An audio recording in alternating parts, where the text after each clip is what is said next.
Well, moving on now, there are a lot of reactions in the papers today to Iran's supreme leader responding publicly for the first time to protests spreading across the country. Deeptika Laurent, our press reviewer, is here to take us through it all. Well, that's right. Those comments by Iran's supreme leader, Ali Khamenei, really dominating the Iranian press today.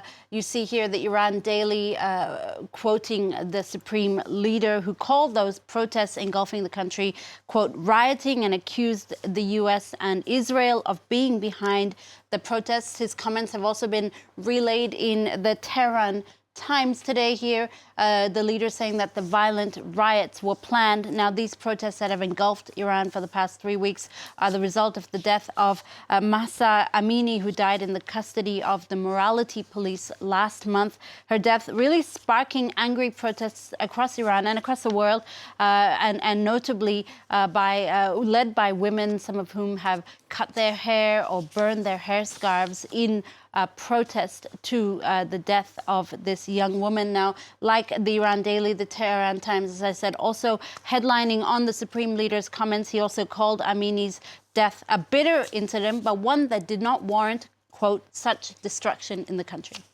Dipti, the cartoonists have also been fiercely at work as well. You found some arresting illustrations, haven't you? Indeed, a lot of the cartoonists around the world today really paying tribute to those women who are protesting against the Iranian regime.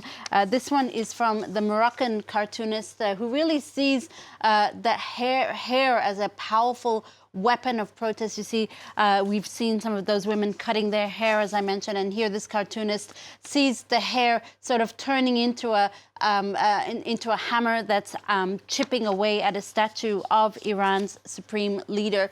There's another striking cartoon. This one is from Dario Banegas, who's a Honduran cartoonist who sees the integral headscarf as sort of a prison that's imprisoning women, and they're trying to break free, fighting for their freedom, fighting for their liberties, breaking free from this oppressive headscarf. And finally, you have, this is from a Jordanian cartoonist, Cut.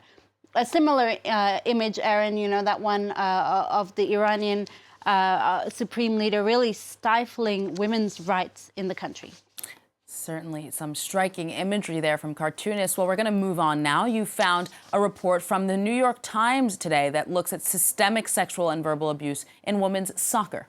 That's right. This report is actually the result of a year-long investigation into these allegations in women's soccer in the U.S. It's a very disturbing report that brings some very disturbing incidents, such as an abusive coach who was fired from one team only to be hired by another team with no disclosure about the reason for which he was fired in the first place. In another case, a coach coerced players into a sexual relationship, and in yet another case, a coach asked a player to review her performance only to show her pornography. This report was commissioned by the U.S. Soccer Federation, and it warns that this kind of abuse is also happening at a junior level. Beyond the abuse, what's really striking about this report and really shocking is the lack of accountability taken by the league to curtail this kind of abusive behavior that seems quite prevalent at all levels of women's soccer in the U.S., Aaron. You can read all about it in the New York Times today. Dipti, the satirical newspaper The Onion is taking on the U.S. Supreme Court in a case about parody, and it's not a joke. That's right, not a joke at all, although if you read the legal document that they filed with the U.S. Supreme Court, you might think it is a joke. Basically, The Onion is a long-running satirical newspaper. They filed this legal document in defense of the right to parody.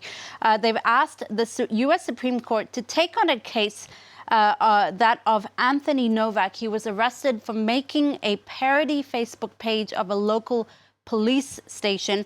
He was charged with disrupting a public service and then acquitted. Now, in defense of his right to parody, The Onion has filed a document with the U.S. Supreme Court. Let's see if we can bring it up. It's a 23-page document, and if you read it, it kind of reads like a parody. In this document, The Onion, for instance, claims that they have a readership of 4.3 trillion people. that it owns and operates a majority of the world's transoceanic shipping lanes and proudly conducts tests on millions of animals daily.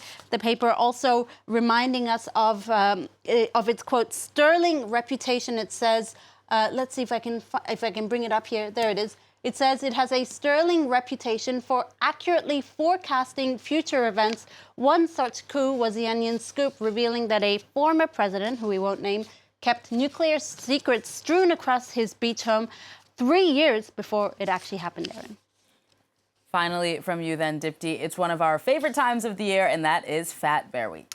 That's right. The fall season brings with it, you know, the crisp, cold mornings, the autumn-colored leaves, and bear hibernation. That's one of our favorite things to watch out for this fall. For some years now, Explore.com, that's a philanthropic live nature cam network, well, they've been sort of running this competition, inviting internet users to bet on who will be the fattest bear at the Katmai National Park in Alaska. You have a week to vote on your preferred contender, Erin, as these bears, these brown bears, hunker down for winter hibernation. Now, among the contenders, all named for the numbers that are used to monitor them, you have 480 Otis, who's just here. He's the reigning champion. He's 26 years old. He's actually the oldest bear in this competition. He also won the inaugural competition in 2014. He also won 2016 and 2017. So the other bears, watch out, because there is some tough competition this year. There's also 909's yearling. That's a junior bear. This cub actually won the junior fat bear competition and gained a wildcard entry into the adult competition. She's facing an uphill battle, though, trying to beat out all the other adult grizzlies. Anyway, if you have time, and it's very therapeutic, there's a live stream of these bears. Basically, in this video, they pretty much, you know, do bear things. They catch fish, they sit around, they scratch themselves. But it's very therapeutic, Erin. I definitely recommend checking it out. Very therapeutic indeed. I find that the way that they move is actually strangely quite similar to the way that we humans move as well. Quite elegant, actually. Exactly. Dipti Laurent with our press review. Thank you very much.